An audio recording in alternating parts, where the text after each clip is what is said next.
Hello and welcome to Armchair Opinion. I'm your host Chris. Today we're having a look at To Kill With Intrigue, directed by Lo Wei, the guy who did Fist of Fury and The Big Boss with the one and only Bruce Lee. Now, after Bruce's death, Lo Wei and every other filmmaker in Hong Kong was looking for someone to replace him. Thus began a slew of Bruce Lee impression movies that became known as the Bruceploitation era.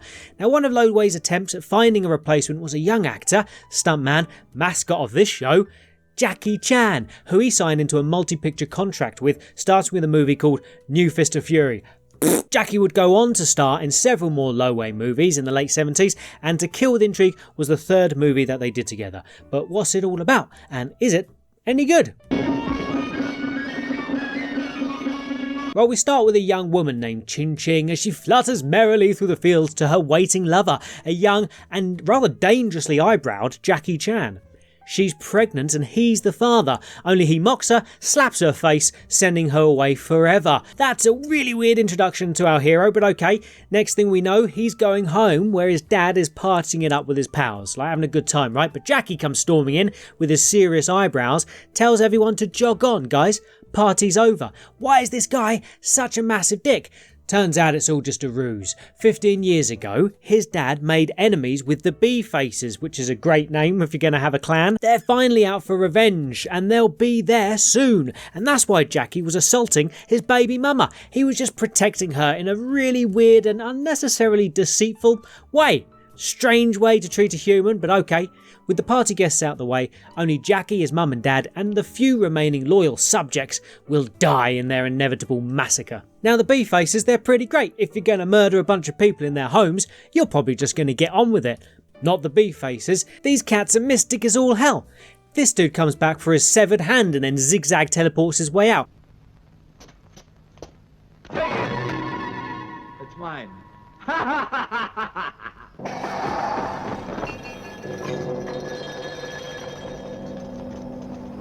We never see or hear from that guy again, so no idea why that happened.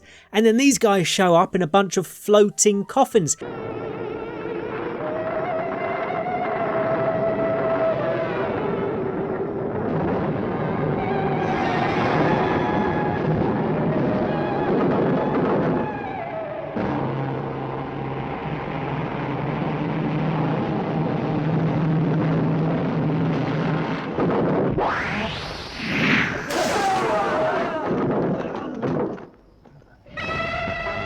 That's never explained. They're putting on like a damn magic show, and Jackie and his fam know they're in real trouble because their leader, the leader of this gang, none other than Hong Kong cinema actress Xu Feng. Her dad was murdered by Jackie's dad, and she was left scarred by it, mentally and physically, and now she wants revenge, and she starts kicking their ass. And this fight scene is not that bad. Wire work is solid. The Bee Faces, they're armed with like these bamboo fire sticks, which creates an interesting element to the fight. People are getting lit up, man. Faces are set on fire, and there's nothing really laughable or silly here. It's a pretty decent action scene, really. Jackie gets his butt kicked, but Xu Feng decides not to kill him.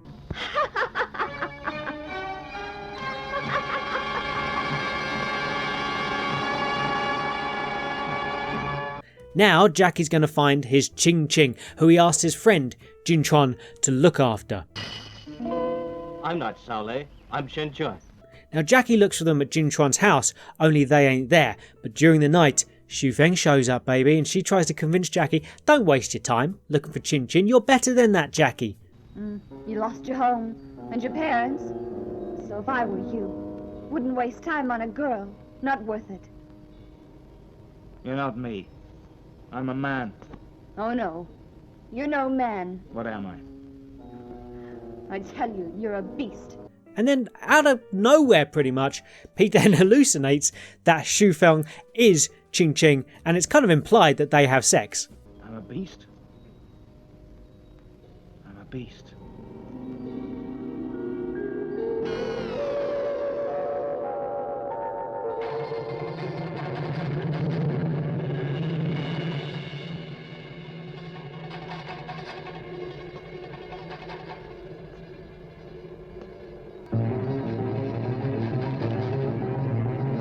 Where have you been?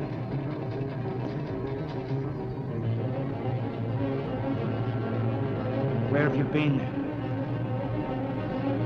never let you go.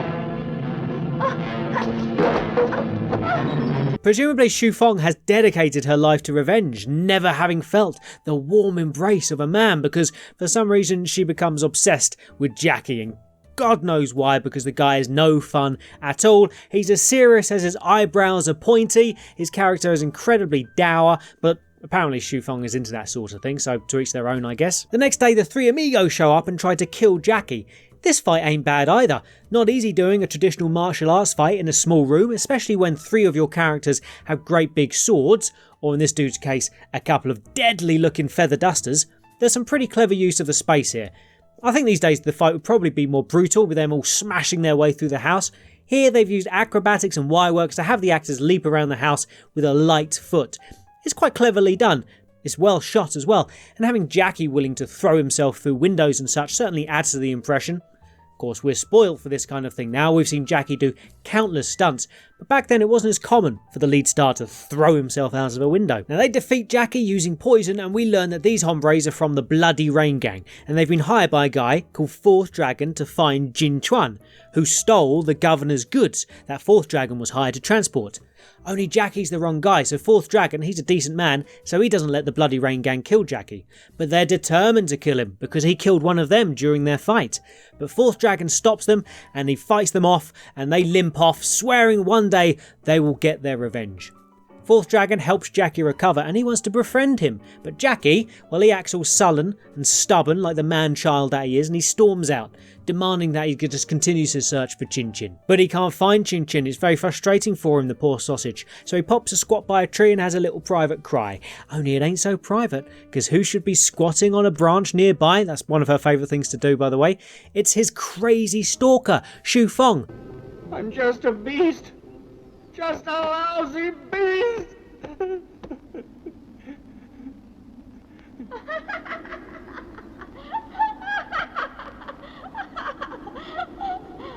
Well now, so a beast can cry.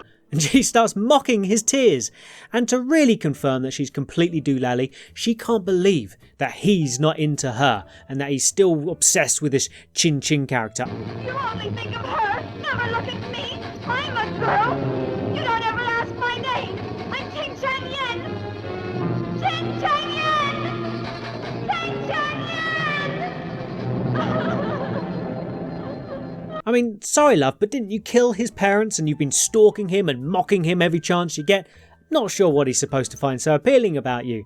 She's definitely got a case of the crazies. Back on the road again, Jackie bumps into Fourth Dragon and decides he owes him some kind of repayment. But Fourth Dragon, being the nice guy that he is, he only asks that Jackie have a little drink with him. Jackie, of course, has got to be a complete dick about it. He's drinking it like, yeah, I'll drink this drink, but I'll do it really quickly and get it over and done with, thank you very much, because I'm not your friend. Why has he got to be such a dick all the time? I don't know. Anyway, he decides to also accompany them while they're escorting their goods because he senses that they might be in danger. And in danger they are, because they get ambushed by the Bloody Rain Gang.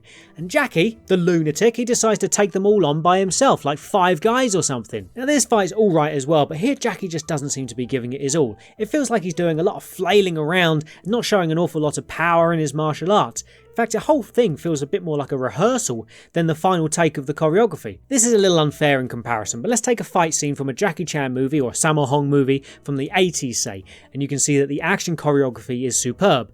Why? Well, the fight gets broken down into sections, and they film those sections over and over again until they're perfect, before moving on to filming the next section of the fight. That's why a fight sequence in a Jackie Chan or Sammo Hung movie often take weeks, even months to film. And with that much time to film a fight, and with complete trust in your stunt team, you can make it look as though you're hitting with all of your power. Without that time, without that trust, every hit's got to be pulled and telegraphed. The 70s were a different era for action direction, obviously, but here this fight just looks pretty weak, and Jackie just doesn't stand out. He doesn't look like an imposing fighter, and if I had watched this back in the day upon release, I wouldn't have pegged Jackie to be a rising star. He just lacks screen presence here. Anyway, Jackie can't take them all on by himself, and he gets stabbed in the stomach with a sword. Fortunately, his stalker shows up and finishes them all off. Why is she always wearing her mask, you might ask? Is it to cover up her scar? Why does she care about people looking at her scar? Is it to look cool? No, it's probably more to do with hiding the stunt guy who's filling in for her. Who's that dude? I've also got a little tip for Fourth Dragon. If you know someone who's been stabbed with a sword, Please don't shake them. Brother! Brother! What are you doing, mate? Getting stabbed in the stomach will mess you up pretty bad, so Xu Feng decides to take him away and try and save him. Meanwhile, Fourth Dragon goes to see the governor to tell him that he's failed in retrieving his stolen goods. But, dun dun dun, the governor reveals himself to be none other than Jin Chuan. It's you. So you are the governor? That's right. Guess you're surprised. You never suspected it. What? Not only that, he's only the secret leader of the Bloody Rain clan as well. This shit just got intriguing, right? Throwback to the title of the movie. So this guy's plan, the lead of the Bloody Rain gang, he's hired Fourth Dragon to escort some goods, and then he's disguised himself as Jin Chuan to steal those goods so that Fourth Dragon would try to track him down and mistakenly kill Jackie. And when unable to recover the stolen goods, then Fourth Dragon would offer his life as reprimand, thus ridding the region of both Fourth Dragon and Jackie, so that the Bloody Rain clan can rule. Okay, that's a crazy plan, but sure, let's go with it. So the governor kills Fourth Dragon, and then he tells Chin Chin that Jackie is also dead. She doesn't want a fatherless baby, so she agrees to marry Jin Chuan. Meanwhile, Xu Feng is trying to heal Jackie, but he's a stubborn man-child who refuses to even look at her because he's pining for his Chin Chin. I've got lots of bad news for you, and I feel you should know it. If you can hear, nod your head. Right. Firstly, Fourth Dragon's dead. Killed by the Bloody Rain leader. Chin Chin's getting married to a high official, the governor of Hunan. Something else. The clan leader and the governor are one and the same. Who's that? You're a very good friend, Chin Chin. She makes him a deal though. If he can defeat her in a fight, she'll tell him where Chin Chin is so he can get revenge on Jin Chuan. Thus begins an epic training montage, and by epic, I mean he repeatedly punches a thin sheet of wood in the groin for 30 seconds until he gets an ouchie on his knuckle.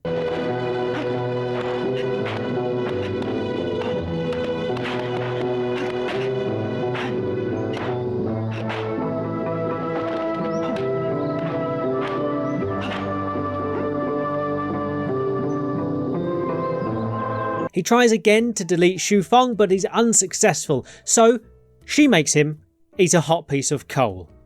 As you do. Swallow this.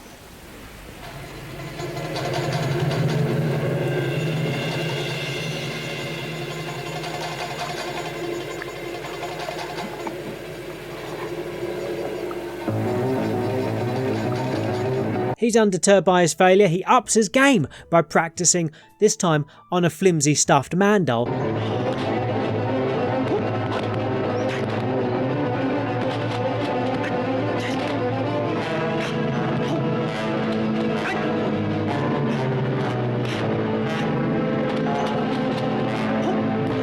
And then he tries his luck again against Xu Feng. This time when he loses, she scars his damn face with fire.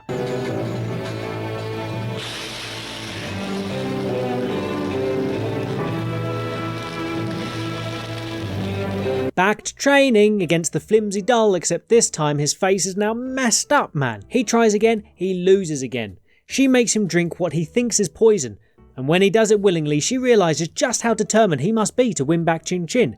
She tells him that it wasn't actually poison, it was her blood, ooh, and now some of her power resides in him. Sure, why not? Also, the punishments he received, they were just a ruse, man. The coal that burned his vocal cords, that was just to disguise his voice. And the burn that messed up his face, that was just to disguise him so that he could sneak into the governor's palace and kill Jin Chuan. Except the people at the gate of the palace, they don't know his face. They don't know what he looks like. Also, couldn't he have just disguised his voice naturally? Not sure why she had to permanently burn his vocal cords. And what about the face? Why did she have to mess his face up? Couldn't they have just used makeup? Or he's pretty much hiding his face anyway with his hair and his hood. I don't get it.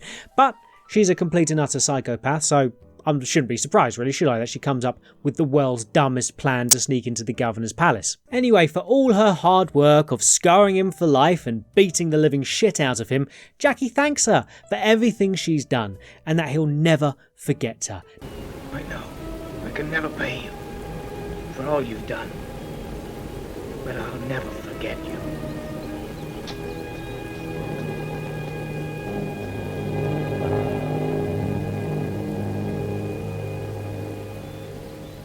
Now, it ain't exactly his sweet embrace, but it's the best she's going to get, so she gratefully accepts it, and her character arc is complete. She's got the respect of the man that she's psychotically obsessed with. Good for her. Jackie then sneaks into the governor's palace, surprises Jinchuan, and the last 10 minutes is the epic fight between the two. Now, epic, well, that's an incredibly generous term here because it's not the most interesting fight in the world. It's actually a little awkward in places. Jinchuan is this super tough guy and none of Jackie's punches seem to affect him, and that is until, sort of like a video game boss character, Jackie figures out that his weak spot must be on the top of his head, underneath his tiny hat. So that's it. His head is his weak point. He never gets a chance to prove this theory though, because once he gets the guy's hat off, he never actually successfully managed to hit the top of his head. Jackie just continues to get the shit kicked out of him until he finds out Jinchuan's real weakness. Good old-fashioned strangling. Jackie whips off Jinchuan's belt and quickly uses it to strangle him. Job done. Chin wants Jackie back, and then the end. And I can't say that I'm not grateful for seeing the end after nearly 2 hours of this movie. Now, this movie is far too long. The first hour is pretty boring. 20 to 30 minutes could easily have been trimmed from it. Plot-wise, this movie is also a little confusing. You know, when Jinchuan reveals himself to be like 3 different people, it took me a few moments to figure out, wait, what's going on? Up until then, everything kind of makes sense and is pretty simple. But they throw this crazy scheme in. It's got a terrible reveal, and it's just a couple lines of dialogue to explain it all. It seemed unnecessary complication to the plot. Taking out the whole 4th dragon plot entirely, I reckon, would have just neatened things up. Focused just entirely on the search for Chin and Jackie's training to defeat Jinchuan. I reckon that would have made for a much more tighter movie, if a little generic. It's also a little all over the place thematically. Like, at first you think this movie is going to be steeped in mysticism, maybe a sort of horror movie, what with the bee faces, right? At the beginning, they're using all kinds of magic and such, but that mysticism is never really touched upon any further than at the very beginning, so its inclusion does seem a little odd. I also found Jackie's character to be incredibly unlikable throughout the film. He's stubborn and weirdly immature in like a sulky kind of way, and he just brings down every scene that he's in with his dour mood. Xu Feng, on the other hand, she's a laugh riot in this movie because her character is a complete and utter psychopath. She's entirely unrelatable as a character, but that craziness is probably the most interesting thing in the movie. Her behaviour is so bizarre that seeing it is like the twisted joy you might get from like seeing a car crash. You know what you're seeing ain't great, but you can't help but look. On the positive, the movie is well shot overall. It looks pretty great actually. All the sets are nice and the costumes are decent, and it's got some really nice camera work that keeps the action engaging. And some of the fights are pretty decent. I found that Jackie lacked screen presence during the action, and some of it looked pretty weak, I gotta say. He certainly doesn't stand out here. The training montage was also laughably bad, and the end fight just looks awkward. But the action scenes, well, on the whole, they're pretty decent. The Kung Fu itself, though, it doesn't tell any kind of story within the movie. For example, Jackie's first battle against Xu Feng, he makes some mistakes. Check out this scene where he gets kicked, tries to get up again, and gets kicked again. This happens a couple of times.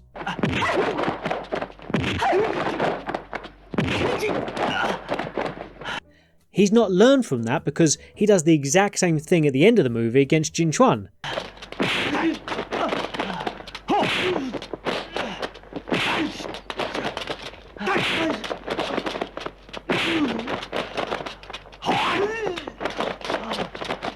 And during the training montage, right, they show him attacking the groin and the eyes. Soft spots that might help him to defeat someone as tough as Jinchuan. Except he never uses the training montage moves against Jinchuan.